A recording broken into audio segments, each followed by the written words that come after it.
Morning, students. Today we will be doing a poem from Homecoming by R. Parth Sarthi. In your syllabus paper 1, this poem is in section B. जो पहले हमने poems की हैं that were a part of section A and now we are doing section B, जिसकी ये poem है R. Parth Sarthi के द्वारा रचित From Homecoming. The title of the poem is From Homecoming. Now coming to the poet, first of all about the author R. Parth Sarthi. So he is a bilingual poet. Bilingual poet means a poet who is writing in both the languages, in two languages. So he wrote in English as well as in Tamil. So he is a bilingual poet. His full name is Raja Gopal Parth Sarthi. R Parth Sarthi ऐसे कहा जाता है इनको, but his full name is Raja Gopal Parth Sarthi. He was born in 1934 in Tamil Nadu, in the southern part of India. In Tamil Nadu, he was born in 1930, August 1934. He did his higher education from UK and was a lecturer. Afterwards, he became a lecturer of English literature in Mumbai, and then he became professor of English in USA. He won the prestigious Sahitya Akademi Translation Prize in 1955. He is a very famous Indian English poet, R. Parth Sarthi. Now the present poem, which is From Homecoming. The present poem is an autobiographical poem by this poet. As the title presents, जैसे कि हमको title से ही पता चलता है, from home coming. Home coming means घर वापसी, वापस घर आना.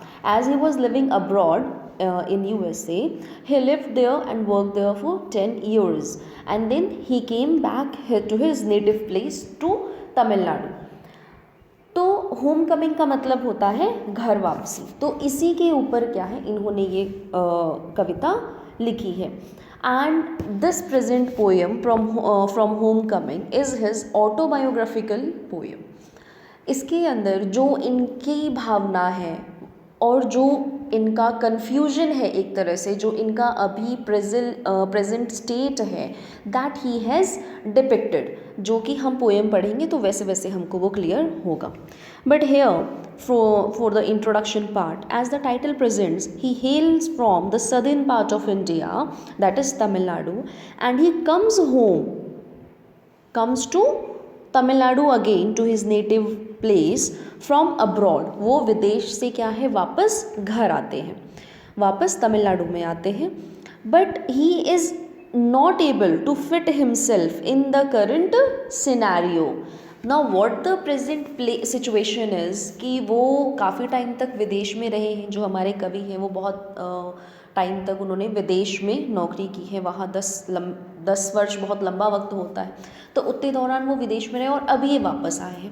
तो जब व्यक्ति विदेश में होता है और काम कर रहा होता है तो he has very good vibes for his native place. वो अपने गाँव घर, जो उनका जो भी एरिया है जहाँ से वो बिलोंग करते हैं, उसके लिए बहुत अच्छी भावनाएं रखते हैं. उनको ये लगता है कि हम वापस जब अपने घर जाएंगे तो बहुत खुशहाली होगी, सब कुछ क्या है, बहुत अच्छा होगा.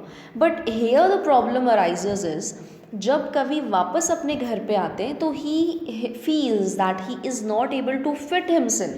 वो अपने आप को बिल्कुल ही अनफिट पाते हैं इन द प्रेजेंट सिनेरियो. जो अभी सिचुएशन है, वो वापस आए हैं बट उनको ये लग रहा है कि भाई I am not socially, culturally, emotionally, I am unable to fit myself into this situation. तो यही जो confusion है उसके ऊपर ये कविता लिखी गई है. So this is a very highly autobiographical poem. And the second important thing about this poem is that it is a highly symbolical poem. कविता जो है वो 2 लेवल पर चलेगी, एक तो literal meaning and the other is symbolical meaning. तो this poem is a highly symbolical poem. ठीक है.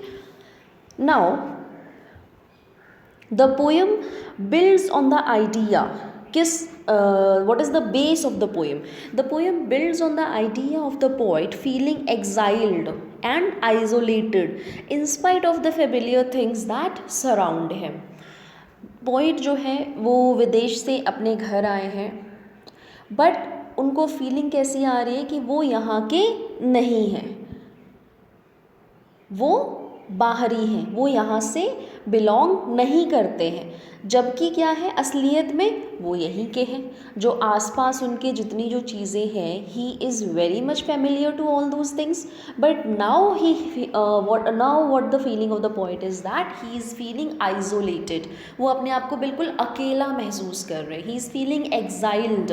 एग्जाइल्ड मीन्स जो बहुत जिसे कहते हैं ना वनवास से दूर से काट करके आना, और फिर इंसान सोचता है कि हाँ I have return to my native place and people will very readily accept me, but ऐसा नहीं है। Now the situation has totally changed and now what happened is the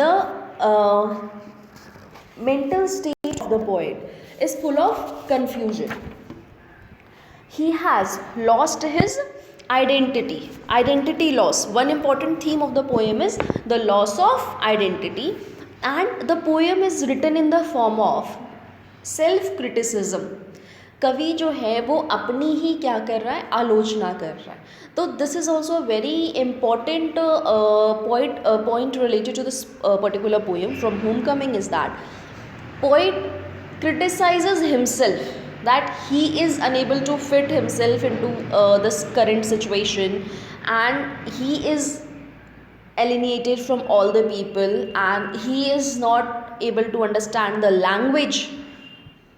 he is more proficient in English now, क्योंकि वो 10 साल विदेश में रह करके आए हैं, तो वो इंग्लिश में ज़्यादा फ्लुएंट है, and he is not that much fluent in the native language. ठीक है, तो ये सारी चीज़ें इस कविता में हमको देखने को मिलेंगी। तो the one important point is of self criticism.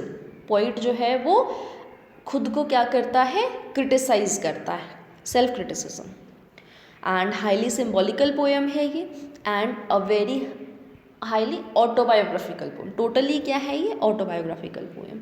Now coming to the poem, coming to the text of the poem, the poet says, I am no longer myself as I watch the evening blur the traffic to a pair of obese headlights. Now, the important figure of speech here is understatement. In the very first line, the poet uses what?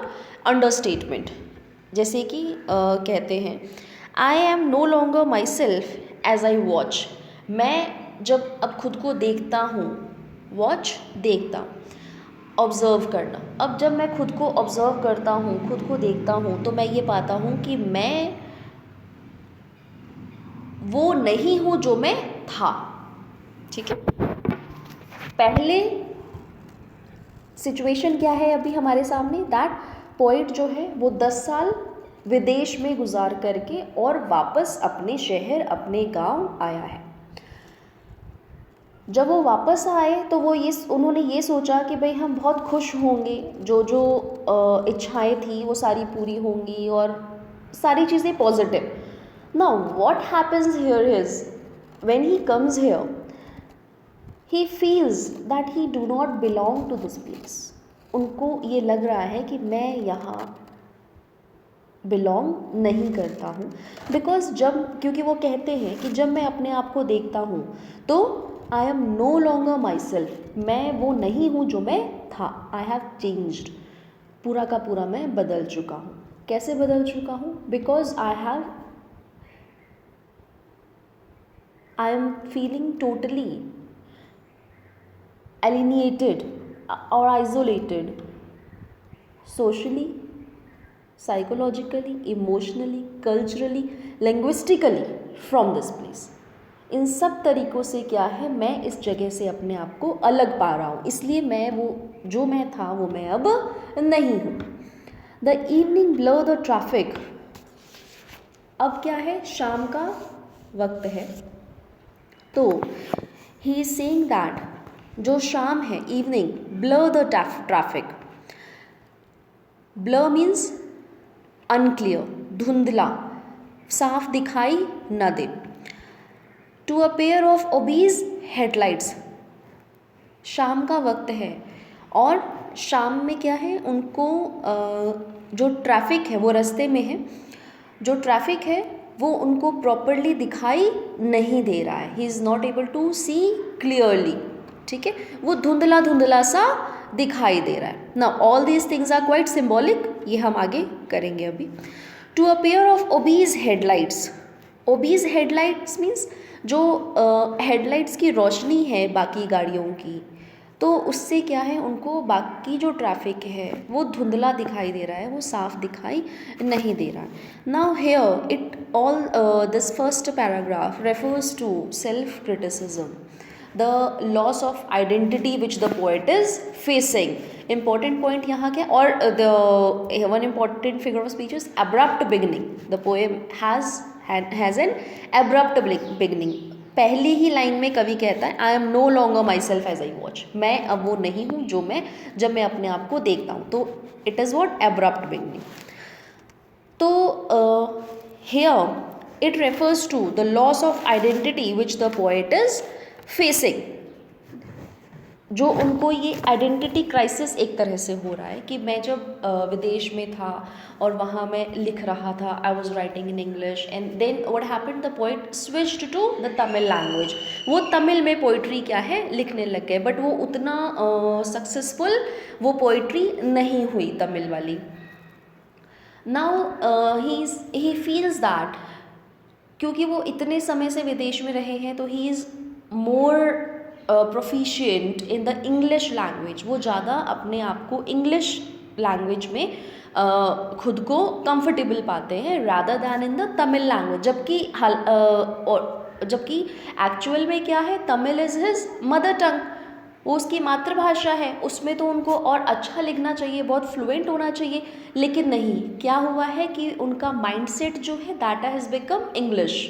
ठीक है, तो उसी में सोचते हैं और वो उसी में ज़्यादा अच्छे से अपने आप को एक्सप्रेस कर पाते हैं rather than in his native language.